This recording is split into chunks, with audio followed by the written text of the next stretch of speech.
¿Qué tal si los problemas más grandes del mundo, desde el cambio climático, la cura de enfermedades hasta la eliminación de residuos plásticos, tuvieran todos la misma solución? Una solución tan pequeña que sería invisible.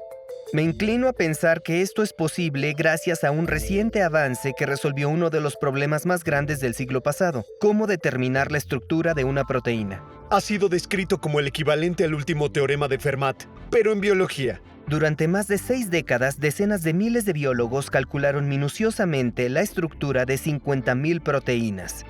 Y luego, en unos cuantos años, un equipo de alrededor de 15 personas determinó la estructura de 200 millones. Básicamente son todas las proteínas conocidas en la naturaleza. Pero ¿cómo lo hicieron? ¿Y por qué esto podría resolver problemas totalmente fuera del campo de la biología? Una proteína comienza simplemente como una cadena de aminoácidos.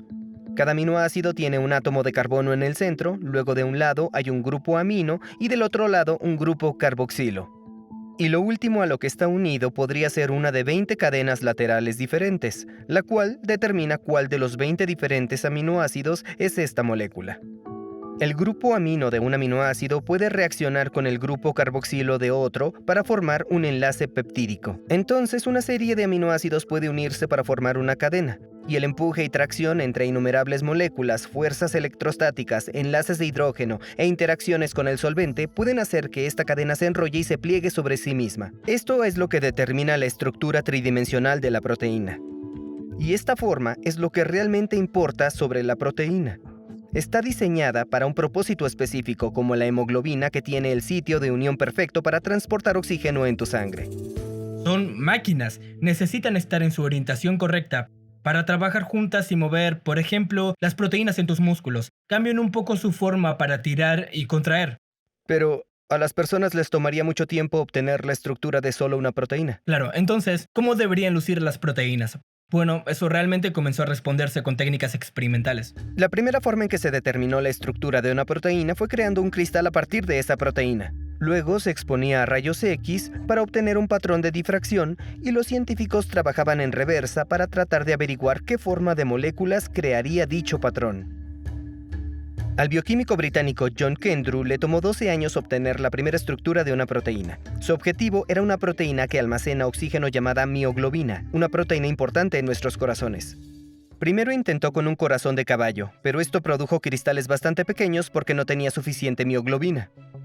Sabía que los mamíferos marinos tendrían mucha mioglobina en sus músculos, ya que son los mejores en conservar oxígeno, así que obtuvo un gran trozo de carne de ballena de Perú.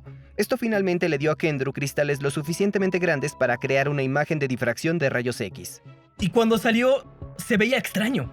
La gente esperaba algo lógico, matemático, comprensible, y casi parecía, no diría feo, pero intrincado y complejo, como si vieras el motor de un cohete, ¿sabes? Con todas las piezas colgando. Esta estructura, que ha sido llamada la caca del siglo, le valió a Kendrew el Premio Nobel de Química en 1962.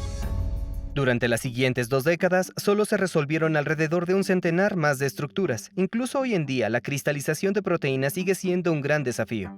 Francamente, no es nada raro que solo un par de estructuras de proteína puedan ser el tema completo de doctorado de alguien. A veces solo una, a veces incluso solo el progreso hacia una. Y es caro. La cristalografía de rayos X puede costar decenas de miles de dólares por proteína. Así que los científicos buscaron otra forma de determinar la estructura de las proteínas, y solo cuesta alrededor de $100 encontrar una secuencia de proteínas de aminoácidos. Entonces, si pudieras usar esto para averiguar cómo se pliega la proteína, eso ahorraría mucho tiempo, esfuerzo y dinero. Más o menos sé cómo se comporta el carbono, sé cómo un carbono se adhiere a un azufre y cómo eso podría, ya sabes, unirse a un nitrógeno, y si quedan así, me puedo imaginar a este formando un enlace. Entonces parece que si tienes noción de la dinámica molecular básica, podrías ser capaz de deducir cómo se va a plegar esta proteína. Una de las pocas predicciones verdaderas en biología fue la de Linus Pauling, quien al observar solo la geometría de los bloques en construcción de las proteínas, dijo que deberían formar hélices y láminas. Eso es a lo que llamamos estructuras secundarias, el tipo de giros y vueltas muy locales de la proteína. Pero más allá de hélices y láminas, los bioquímicos no pudieron identificar patrones confiables que llevaran a la estructura final de todas las proteínas. Una razón de esto es que la evolución no diseñó las proteínas desde cero. Es un poco como un programador que no sabe lo que está haciendo y cada vez que algo se veía bien simplemente seguía añadiendo ese tipo de cosas. Y así es como terminas con estos objetos tanto asombrosos como increíblemente complejos. No tienen un propósito subyacente de la misma manera que lo tendría una máquina diseñada por humanos. Para ilustrar lo complicado que puede ser este proceso, el biólogo del MIT Cyrus Levinthal hizo un cálculo estimado y demostró que incluso una cadena corta de proteínas con 35 aminoácidos puede plegarse de una cantidad astronómica de maneras. Así que incluso si una computadora verificara la energía y estabilidad de 30.000 configuraciones cada nanosegundo, tomaría 200 veces la edad del universo encontrar la estructura correcta. Negándose a rendirse, el profesor de la Universidad de Maryland, John Mould, inició una competencia llamada CASP en 1994. El desafío era simple: diseñar un modelo computacional que pudiera tomar una secuencia de aminoácidos y producir su estructura. Los modeladores no conocerían la estructura correcta de antemano, pero el resultado de cada modelo se compararía con la estructura determinada experimentalmente. Un acierto perfecto obtendría una puntuación de 100, pero cualquier cosa por encima de 90 estaría muy cerca como para que la estructura fuera resuelta. Los competidores de CASP se reunieron en una antigua capilla de madera convertida en centro de conferencias en Monterrey, California, y en cualquier momento en que una predicción no tuviera sentido, se les animaba a golpear el suelo con los pies como una burla amistosa. Hubo mucho golpeteo de pies. En el primer año, los equipos no pudieron alcanzar puntuaciones superiores a 40. El primer líder fue un algoritmo llamado Rosetta, creado por el biólogo David Baker de la Universidad de Washington. Una de sus innovaciones fue aumentar la computación al reunir el poder de procesamiento de computadoras inactivas en hogares, escuelas y bibliotecas, que se ofrecieron voluntariamente para instalar su software llamado Rosetta at Home. Como parte de esto, había un protector de pantalla que mostraba básicamente el curso del cálculo del plegamiento de proteínas. Y luego empezamos a recibir mensajes de personas que decían que estaban viendo el protector de pantalla y pensaban que podían hacerlo mejor que la computadora. Y Baker tuvo una idea. Creó un videojuego. El juego, llamado Foldit, estableció una cadena de proteínas capaz de torcerse y girar en diferentes configuraciones. Pero en lugar de que la computadora hiciera los movimientos, los jugadores, los humanos, podían hacerlos. En 3 semanas, más de 50.000 jugadores unieron sus esfuerzos para descifrar una enzima que desempeña un papel clave en el VIH. La cristalografía de rayos X mostró que su resultado era correcto. Los jugadores incluso fueron acreditados como coautores en el artículo de investigación. Un hombre que jugó Foldit había sido un niño prodigio del ajedrez llamado Denis Hassabis. Hassabis acababa de fundar una empresa de inteligencia artificial llamada DeepMind. Su algoritmo de IA AlphaGo fue noticia por vencer al campeón mundial Lee Sedol en el juego de Go. Uno de los movimientos de AlphaGo, el movimiento 37, sacudió a Sedol hasta lo más profundo, pero Hassabis nunca olvidó su tiempo como jugador de Foldit. Por supuesto, me fascinó esto desde la perspectiva del diseño de juegos, ¿sabes? ¿No sería increíble si pudiéramos imitar la intuición de estos jugadores que eran solo biólogos aficionados? Después de regresar de Corea, los investigadores de DeepMind tuvieron un hackathon de una semana donde intentaron entrenar una IA para jugar Foldit. Este fue el comienzo del objetivo a largo plazo de Hassabis de usar la IA para avanzar la ciencia. Inició un nuevo proyecto llamado AlphaFold para resolver el problema del plegamiento de proteínas. Mientras tanto, en CASP, la calidad de las predicciones de los mejores participantes, incluido Rosetta, se había estancado. De hecho, el rendimiento empeoró después de CASP 8. Las predicciones no eran nada buenas, incluso con computadoras más rápidas y un número creciente de estructuras en el banco de datos de proteínas para entrenar. DeepMind esperaba cambiar esto por AlphaFold. Su primera versión, AlphaFold 1, era una red neuronal profunda estándar como las que se usaban para la visión por computadora en ese momento. Los investigadores la entrenaron con una gran cantidad de estructuras de proteínas del banco de datos de proteínas. Como información de entrada, AlphaFold tomó la secuencia de aminoácidos de la proteína y un conjunto importante de pistas proporcionadas por la evolución. La evolución está impulsada por mutaciones, cambios en el código genético que a su vez cambian los aminoácidos de una secuencia de proteínas dada, pero a medida que las especies evolucionan, las proteínas necesitan conservar la forma que les permite realizar su función específica. Por ejemplo, la hemoglobina se ve igual en humanos, gatos, caballos y básicamente en cualquier mamífero. La evolución dice que si no está roto, no lo arregles. Así que podemos comparar las secuencias de la misma proteína a través de diferentes especies en esta tabla evolutiva. Donde las secuencias son similares, es probable que sean importantes para la estructura y función de la proteína, pero incluso donde las secuencias son diferentes, es útil observar dónde ocurren las mutaciones en pares, porque pueden identificar qué aminoácidos están cerca entre sí en la estructura final. Supongamos que dos aminoácidos, una lisina con carga positiva y un ácido glutámico con carga negativa, se atraen y se mantienen unidos en la proteína plegada. Si una mutación cambia la lisina por un aminoácido con carga negativa, este repelería al ácido glutámico y desestabilizaría toda la proteína. Por lo tanto, otra mutación debe reemplazar el ácido glutámico por un aminoácido con carga positiva. Esto se conoce como coevolución. Estas tablas evolutivas fueron una parte importante para AlphaFold.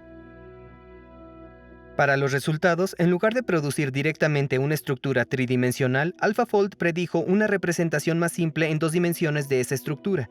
La secuencia de aminoácidos se dispone horizontal y verticalmente. Siempre que 2 aminoácidos están cerca uno del otro en la estructura final, la intersección de su fila y columna correspondiente es clara. Los pares de aminoácidos distantes son tenues. Además de las distancias, la representación de pares también puede contener información sobre cómo las moléculas de aminoácidos están trenzadas dentro de la estructura. AlphaFold 1 introdujo la secuencia de proteínas y su tabla evolutiva en su red neuronal profunda que había entrenado para predecir la representación de pares. Una vez que tenía esto, otro algoritmo plegaba la cadena de aminoácidos basándose en las restricciones de distancia y torsión, y esta era la predicción final de la estructura de la proteína. Con este marco, AlphaFold entró en CASP-13 y de inmediato llamó la atención. Fue el claro ganador después de muchas adiciones. Pero no era perfecto. Su puntuación de 70 no fue suficiente para superar el umbral de 90 de CASP. DeepMind necesitaba volver a la mesa de diseño para obtener mejores resultados, así que Hassabis reclutó a John Jumper para liderar AlphaFold. AlphaFold 2 fue un sistema para diseñar nuestro aprendizaje profundo. Los bloques individuales para aprender sobre proteínas, incluir los tipos de conceptos geométricos, físicos y evolutivos necesarios y colocarlos en el centro de la red en lugar de un proceso alrededor de ella, y eso provocó un gran impulso en su precisión. Hubo 3 pasos clave para obtener mejores resultados con la IA. Primero, el máximo poder de cómputo. Aquí, DeepMind ya estaba mejor posicionado que cualquier otro en el mundo. Tenía acceso al enorme poder de cómputo de Google, incluidas sus unidades de procesamiento tensorial. En segundo lugar, necesitaban un conjunto de datos grande y diverso. ¿Son los datos el mayor obstáculo? ¿Y por qué? Creo que es muy fácil decir que los datos son el obstáculo y deberíamos ser cautelosos al respecto. AlphaFold 2 fue entrenado con exactamente los mismos datos, pero con un aprendizaje automático mucho mejor que AlphaFold 1. Así que todos sobreestiman el bloque de datos porque se vuelve menos severo con un mejor aprendizaje automático. Y ese fue el tercer elemento clave, mejores algoritmos de IA. Mientras el equipo de AlphaFold 2 buscaba mejores algoritmos, recurrieron al transformador. Esa es la T en ChatGPT. Y se basa en un concepto llamado atención. En la oración, el animal no cruzó la calle porque estaba demasiado cansado. La atención reconoce que estaba se refiere al animal y no a la calle, basándose en la palabra cansado. La atención agrega contexto a cualquier tipo de información secuencial, dividiéndola en fragmentos, convirtiéndolos en representaciones numéricas o incrustaciones y estableciendo conexiones entre ellos. En este caso, la palabra es estaba y animal. Tree Blue One Brown tiene una excelente serie de videos específicamente sobre transformadores y atención. Los modelos de lenguaje grandes utilizan la atención para predecir la palabra más adecuada para agregar a una oración, pero AlphaFold también maneja información secuencial, no oraciones, sino secuencias de aminoácidos. Y para analizarlos, el equipo de AlphaFold construyó su propia versión del transformador llamada Evoformer. El Evoformer contenía 2 torres, información evolutiva en la torre de biología y representaciones de pares en la torre de geometría. Desapareció la red neuronal profunda de AlphaFold, una que comenzaba con una torre y predecía la otra. En su lugar, el Evoformer de AlphaFold 2 construye cada torre por separado. Comienza con algunas conjeturas iniciales, tablas evolutivas tomadas de conjuntos de datos conocidos como antes y las representaciones de pares basadas en proteínas similares conocidas. Y esta vez hay un puente que conecta las 2 torres que transmite pistas biológicas y geométricas recién descubiertas de un lado a otro. En la torre de biología, la atención aplicada en una columna identifica secuencias de aminoácidos que se han conservado, mientras que a lo largo de una fila encuentra mutaciones de aminoácidos que han ocurrido juntas. Cada vez que el Iboformer encuentra aminoácidos demasiado cercanos en la tabla evolutiva, significa que son importantes para la estructura y envía esta información a la torre de geometría. Aquí se aplica atención para ayudar a calcular las distancias entre los aminoácidos. También hay algo llamado atención triangular que se introdujo que básicamente es permitir que los tripletes concurran entre sí. Para cada triplete de aminoácidos, AlphaFold aplica la desigualdad triangular. La suma de dos lados debe ser mayor que el tercero. Esto limita cuán separados pueden estar estos tres aminoácidos. Esta información se utiliza para actualizar la representación de pares. Y eso ayuda al modelo a producir una imagen coherente de la estructura. Si la torre de geometría determina que es imposible que dos aminoácidos estén cerca uno del otro, entonces le indica a la primera torre que ignore su relación en la tabla evolutiva.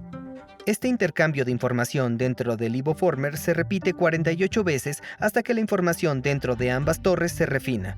Las características geométricas aprendidas por esta red se transmiten a la segunda innovación principal de AlphaFold, el módulo de estructura. Para cada aminoácido seleccionamos 3 átomos especiales en el aminoácido y decimos que esos definen un marco. Y lo que hace la red es imaginar que todos los aminoácidos comienzan en el origen y tiene que predecir la traslación y rotación apropiadas para mover estos marcos a donde se encuentran en la estructura real. Esencialmente es lo que hace el módulo de estructura. Pero lo que distingue al módulo de estructura es lo que no hace. Anteriormente, la gente podría haber imaginado que querrías codificar el hecho de que esto es una cadena, ¿sabes? Y que ciertos residuos deberían estar uno al lado del otro. Realmente no le decimos eso explícitamente a AlphaFold. Es más como si le diéramos una bolsa de aminoácidos y se le permitiera posicionar cada uno de ellos por separado. Y algunas personas han pensado que eso le ayuda a no quedarse atascado en cuanto a dónde debería colocarse en las cosas. No tiene que estar siempre pensando en la restricción de que estas cosas formen una cadena. Eso es algo que surge naturalmente. Por eso, los videos en vivo de AlphaFold pueden mostrarlo haciendo cosas extrañamente no físicas. El módulo de estructura produce una proteína en 3D, pero aún no está lista. Se recicla al menos 3 veces más a través del Iboformer para obtener una comprensión más profunda de la proteína. Solo entonces se realiza la predicción final. En diciembre de 2020, DeepMind regresó a un cast virtual con AlphaFold 2. Y esta vez, lo lograron. Voy a leer un correo electrónico de John Molt. Tu grupo ha tenido un desempeño increíble en CASP 14, tanto en comparación con otros grupos como en la precisión absoluta del modelo. Felicitaciones por este trabajo. Para muchas proteínas, las predicciones de AlphaFold 2 eran prácticamente indistinguibles de las estructuras reales, y finalmente superaron el estándar de oro de 90. Después de haber trabajado en este problema durante tanto tiempo con muchos altibajos, de repente aparece esta solución. Resolvimos el problema. Esto te hace emocionarte sobre cómo funciona la ciencia. Por más de 6 décadas, todos los científicos que trabajaban en proteínas en todo el mundo encontraron laboriosamente alrededor de 50.000 estructuras de proteínas. Luego, de un solo golpe, AlphaFold llegó y reveló más de 200 millones de ellas.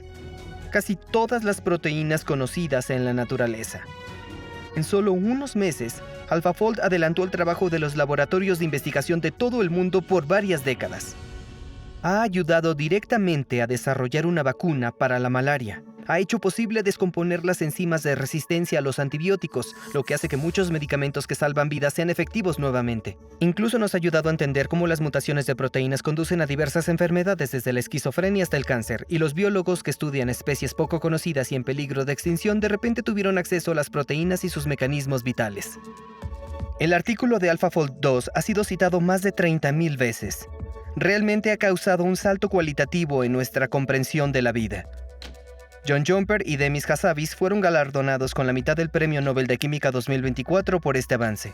La otra mitad fue para David Baker, pero no por predecir estructuras usando Rosetta. En cambio, fue por diseñar proteínas completamente nuevas desde cero. Era muy difícil crear nuevas proteínas que pudieran hacer cosas, y ese es el tipo de problema que resolvimos. Para hacerlo, utiliza el mismo tipo de IA generativa que crea arte en programas como DALL-E. Puedes decirle que dibuje una imagen de un canguro montando en un conejo o algo así y lo hará. Y eso es exactamente lo que hicimos con las proteínas. Su técnica, llamada difusión RF, se entrena añadiendo ruido aleatorio a una estructura de proteína conocida, y luego la IA tiene que eliminar este ruido.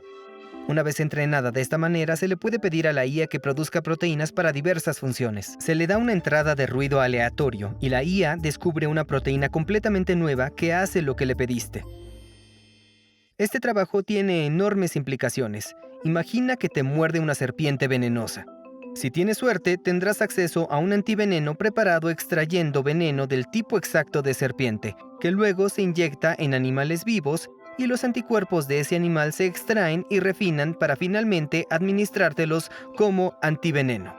El problema es que a menudo las personas tienen reacciones alérgicas a estos anticuerpos de otros organismos, pero tus posibilidades de supervivencia mejorarán con las últimas proteínas sintéticas diseñadas en el laboratorio de Baker. Han creado anticuerpos compatibles con humanos que pueden neutralizar el veneno letal de serpiente. Este antídoto podría fabricarse en grandes cantidades y transportarse fácilmente a los lugares donde se necesita. Con estas diminutas máquinas moleculares, las posibilidades son infinitas.